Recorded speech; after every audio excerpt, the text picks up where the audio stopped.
So the pasuk says, "Lo selech rochil ba'amecha." Lo selech, don't walk around. Rochil, it's an adverb. Don't walk around in a manner of a rochil, of a rochel. What is a rochel? Rochel is a street vendor, a traveling salesman. Ba'amecha, among your people. Literally, the pasuk says, don't walk around in a traveling salesman-like manner. What is this referring to? What is this referring to?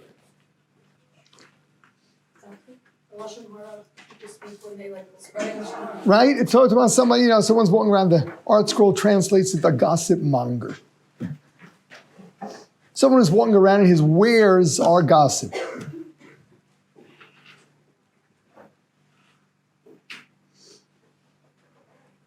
Rashi and the Ramban both refer us to Onkelos' translation. In Aramaic, he writes there, lo seichul kurtzin. What does lo seichul kurtzin mean? So Rashi says lo seichul means don't eat. Kurtzin, he says, was some kind of dish that the gossip club used to eat.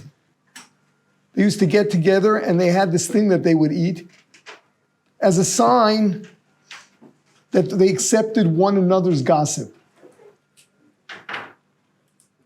Rashi is describing the subculture of the gossip people.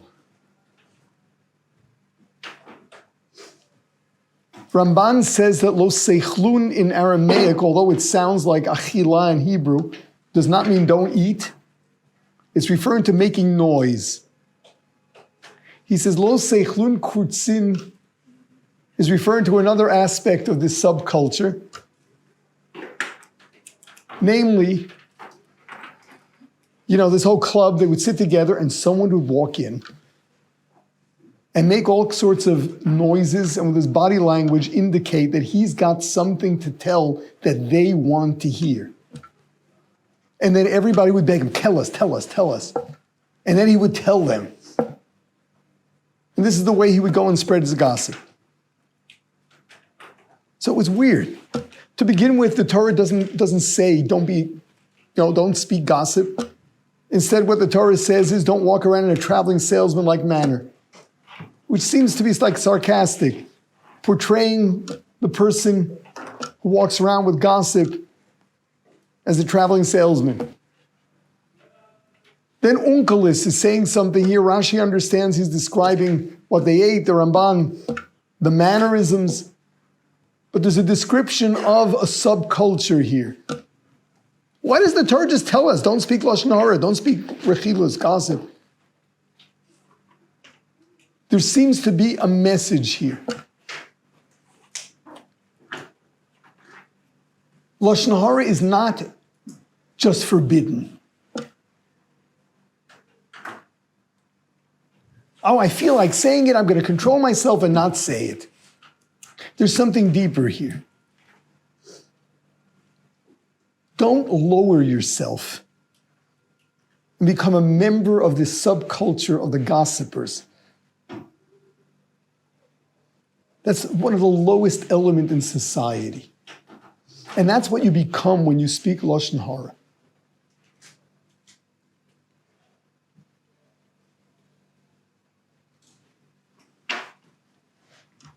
Now, what's the significance of that? Okay, I understand. Nice. It's a very important attitude.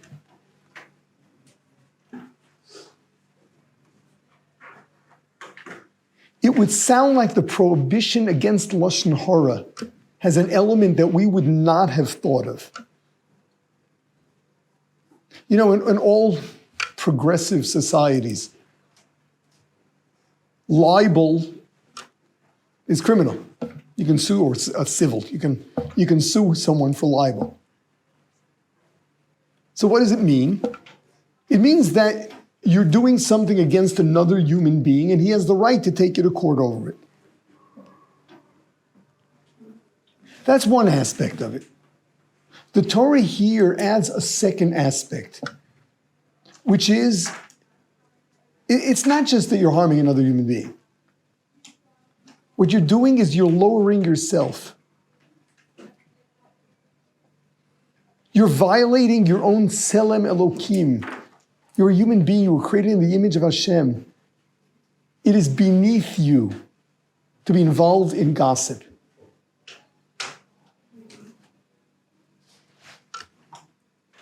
Rabbeinu Yonah in Shari Tshuva writes that one who speaks Lashon Hara is guilty of two things. Number one, the harm he causes. And number two, what he is doing to himself. Yeah. Why this like a virus specifically is talked about in this way? Like how come when we lower ourselves to do like other things that could harm another person, why isn't it talked about? Because harming another person isn't necessarily lowly, it's wrong. It's unethical. Here it's lowering ourselves. Why is the Lashon Hara lowering ourselves? Yeah. So Chavetz Chaim explains that speech is really what makes the human being different from the whole animal kingdom. You know, the combination of the way we are capable of creating so many different intonations, first physically, and then intellectually. The fact that we can actually process abstract concepts and turn them into words. The power to articulate is something only the human being has. You know, animals do communicate. They can't articulate. They cannot go and put into logical words some kind of idea. This is only the human being can do. Where did we get this power? So going back to Onkelos, the pasuk says that Hashem took dirt from the ground and made the human being, and then blew into him a neshama. Vayihi ha'adam lenefesh chaya. He became a living being. Onkelos interprets that to mean, what does it mean, a living being? He didn't become a living being then. He became a living being when Hashem went and molded him out of the ground, the same way all the animals did. He became what Onkelos translates as Ruach Mamalala, a talking spirit. Speech, articulation is something that comes from the neshama. It's a level of intelligence that only the human being's got because he has a neshama. So more than anything else the human being can do, the ability to articulate, to communicate all sorts of abstract ideas, make others think and feel a certain way. That is a power that we get from our neshama. To use the power of your neshama to berate another human being, that is lowly. That's violating your Tselem Elokim.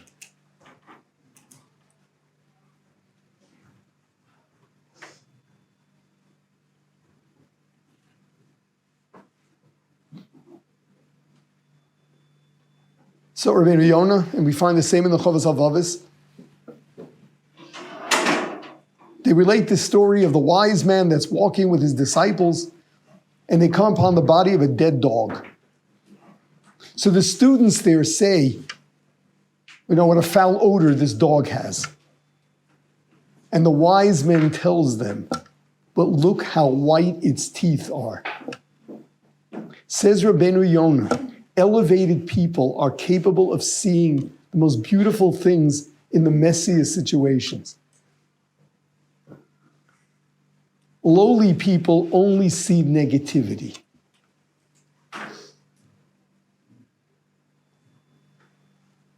It is a sign of being more refined and actually more intelligent. To focus on the positive and not the negative. Everyone knows a dead dog smells. I mean, come on. To be able to notice its white teeth, that you've got to be someone special. This is what the Torah expects of all of us.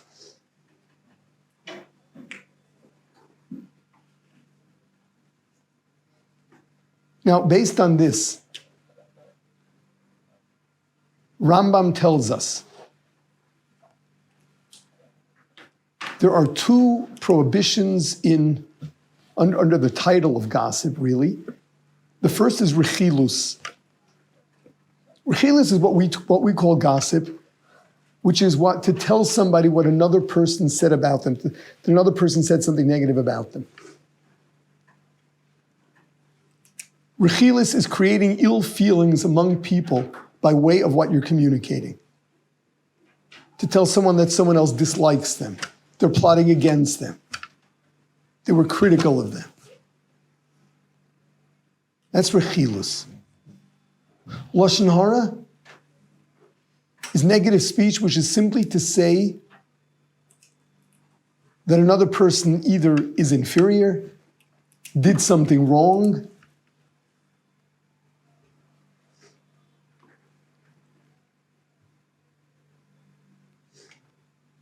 so it's rechilus, which once again is causing ill feelings among people by telling one person what another person said about them or is doing to them or did to them. And Lashon hara is simply to express anything negative about another human being.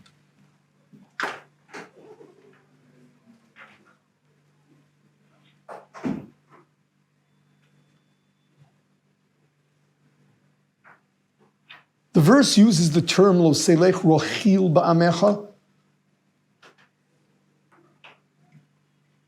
And what that is referring to is rechilus.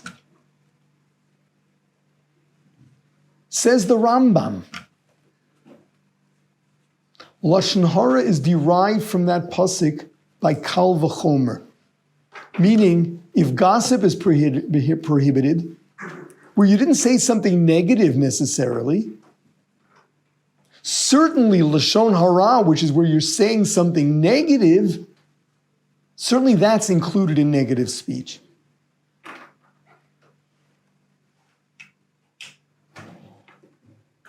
Which means, according to the Rambam, to cause ill feelings among people is lowly.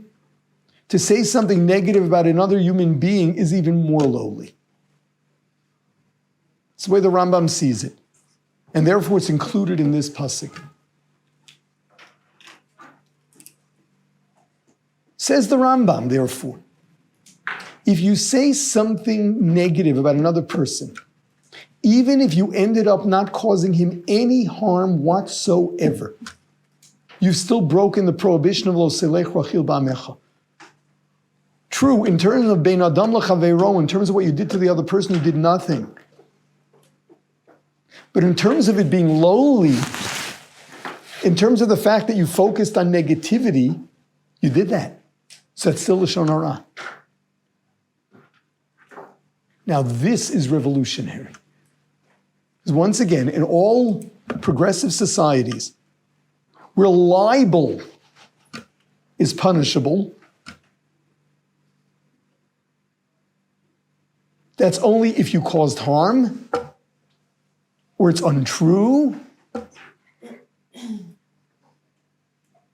The Torah says you're not to say a negative thing about another person, even if it's harmless and it's true. It's still lowly. Why are you focusing on negativity? Why are you focusing on negativity?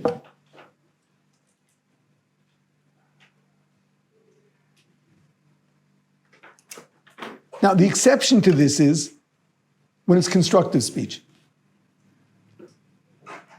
Lashon hara is evil speech. Constructive speech is not evil speech. What makes it constructive? Someone is a threat to society, you've got to protect them.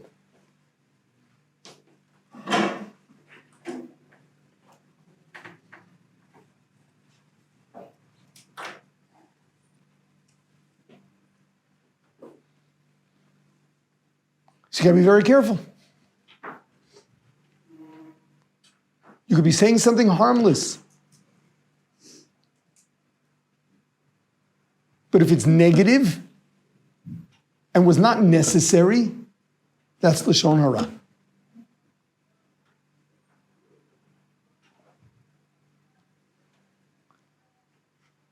The Chavetz Chaim wrote his Sefer, Chavetz Chaim, giving us all the laws of what you're allowed to say and what you're not allowed to say.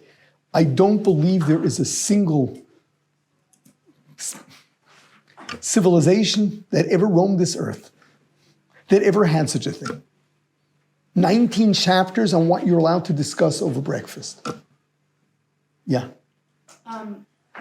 So when determining if it's like constructive or lashon hara, how do you know when you've like crossed the line between like opinion or like somebody else has crossed the line? So the Rav Yitzchak Chaim writes that if you know firsthand, then you can say it. If you don't know firsthand, only if there's a real danger are you allowed to say, I heard.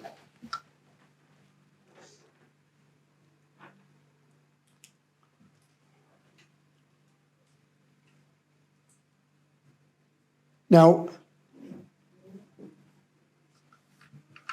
there's another aspect to lashon hara, and that is that you're not supposed to pay attention to it and certainly not allowed to believe it. The same way it is lowly to focus on negativity in your speech, it is lowly to listen to negativity. So if someone starts speaking lashon hara, if the claim is that it's constructive, you can hear them out. If they're not making such a claim, and it doesn't sound like it's constructive, walk away, change the subject.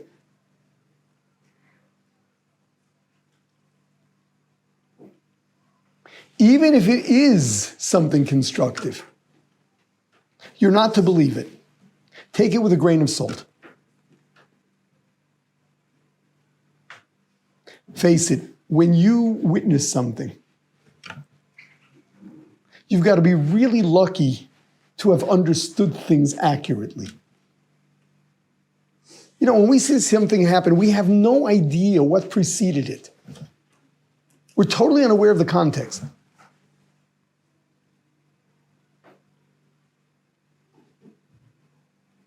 What can you do? You witnessed it.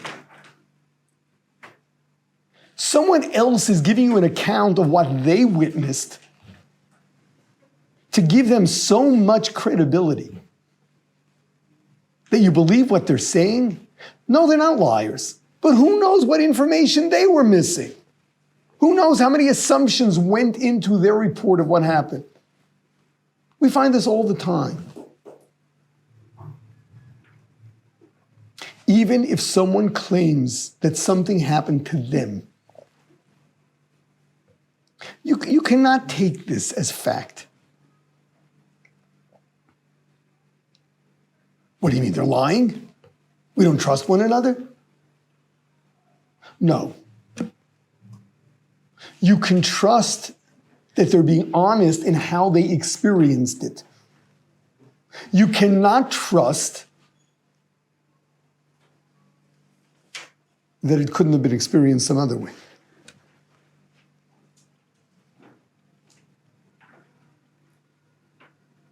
You have this all the time. Two kids grow up in the same family. One says their parents were the greatest parents on earth, and the other one said that their parents were abusive. Who's telling the truth?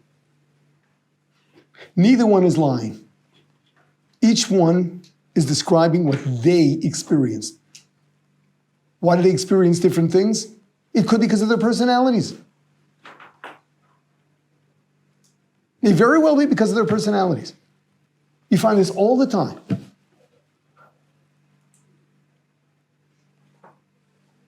It's not all that common that all siblings had the same experience growing up. You know, it's not because the parents were inconsistent.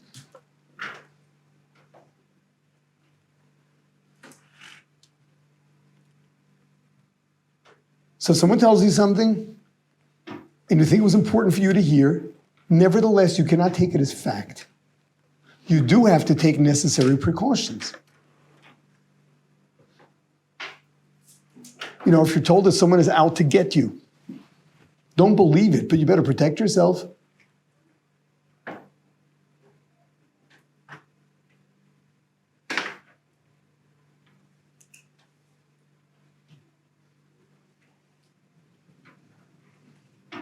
You have this, there's someone you pass by and they're asking for tzedakah all the time. And every time you pass them, you give them something. And then someone tells you, they're just not well. They got plenty of money. Do you stop giving tzedakah? You're not allowed to stop giving them without looking into things yourself.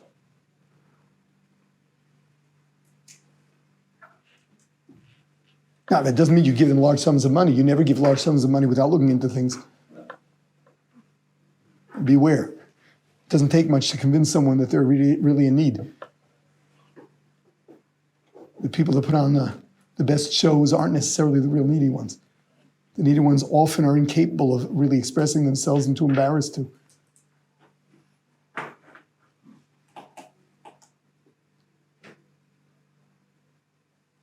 So you're not supposed to speak Lashon Hara, not supposed to listen to Lashon Hara, and certainly not to believe Lashon Hara. This goes for Rechilas and Lashon Hara. Gossip what A did to B, or what A said about B, and Lashon Hara, just say anything negative about a person.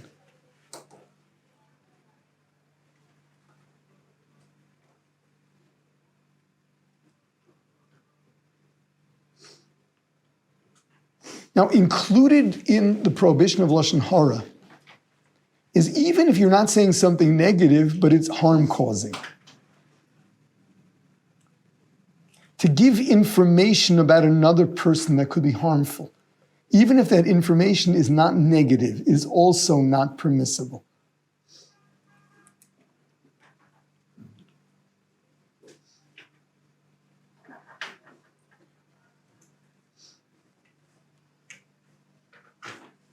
Like even if you say something great about a person, to say that someone is overqualified for a job and because of you they didn't get hired, that's certainly not negative, but it's harm-causing. So that too is prohibited.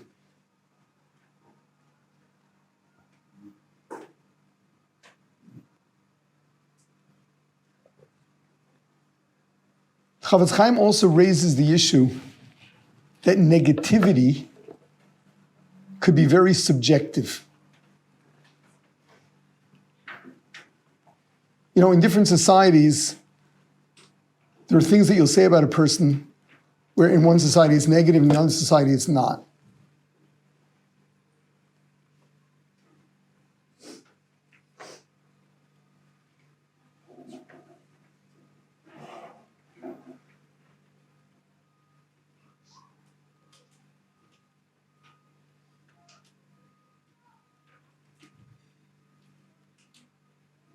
One of the situations he goes into is to say someone is a Baal Tshuva. And he says, objectively speaking,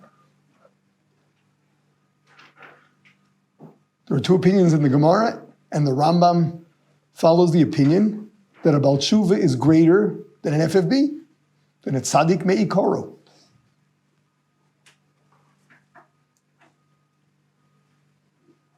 So really, to say that someone's a Baal Tshuva, objectively speaking, is positive, not negative. However, if you're in the company of people who don't see it that way, then it becomes Lashon Hara. Chavetz Chaim goes even further. If they're going to pass the word on, if it's going to get out, and the person is not open about it, then that becomes Lashon Hara. Even what you're saying is totally positive. You even meant it as something positive. But if it's going to get to people who see it as negative, then that becomes Lashon Hara.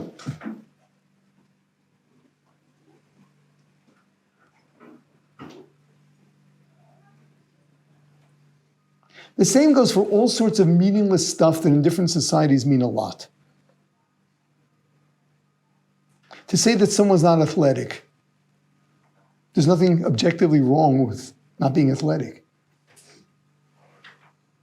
In a society where if one is not athletic, then who are they? That's Lashon Hara.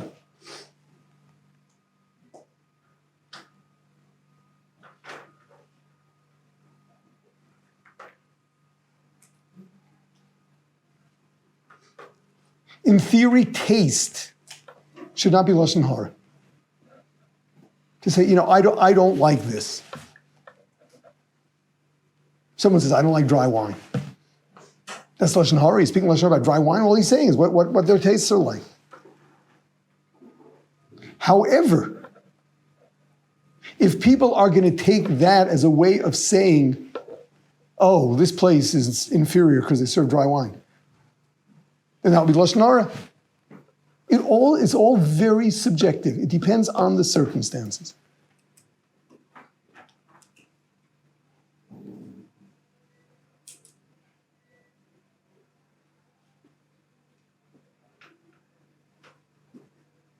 A similar kind of thing, the Chavetz Chaim talks about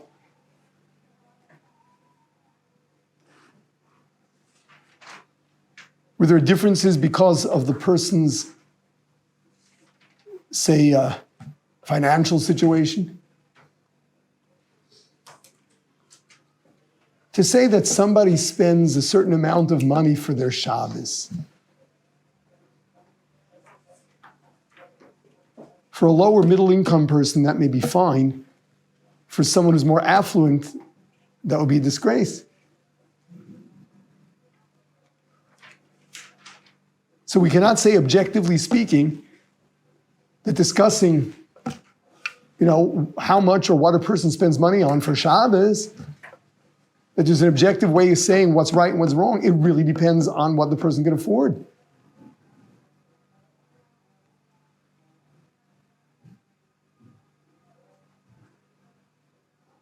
Chavetz Chaim says a funny one.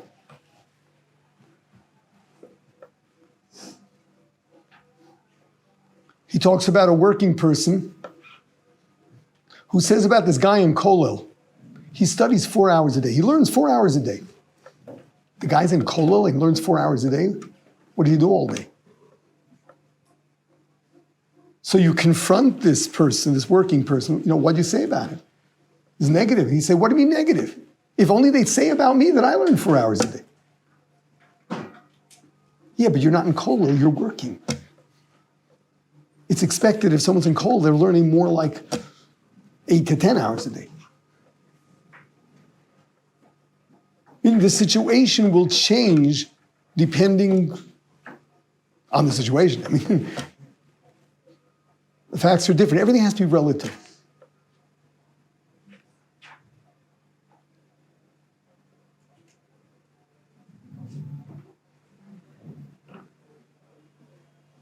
So this is the basic structure of lashon hara. Causing harm is a bein adam lachavero. Negativity, which doesn't cause harm, is a bein adam la'atzmo, which is between man and himself. Any negativity is beneath us.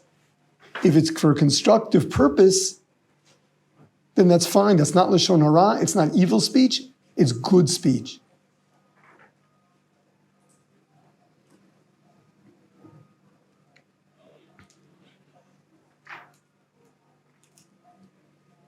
Gossip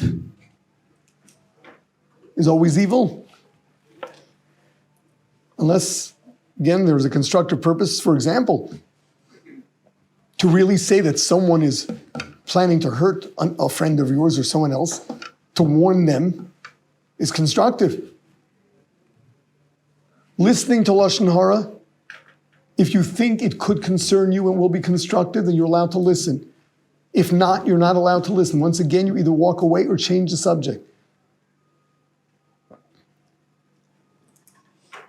Believing lashon hara is never permissible. Under no circumstance can you believe it. Altogether, what happens if a person tells you something? If your roommate tells you it's raining, do you put on a raincoat or do you first look out the window?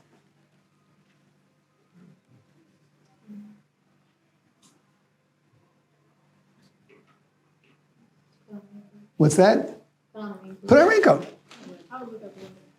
You look out the window. Not going to ask who your roommate is.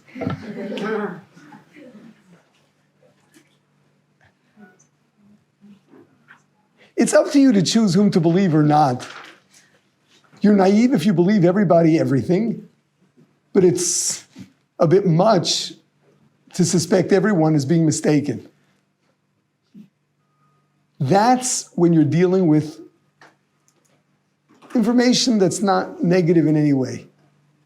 Choosing to believe negative information about another person, that's wicked. That's wicked. You're not being naive, you're being wicked.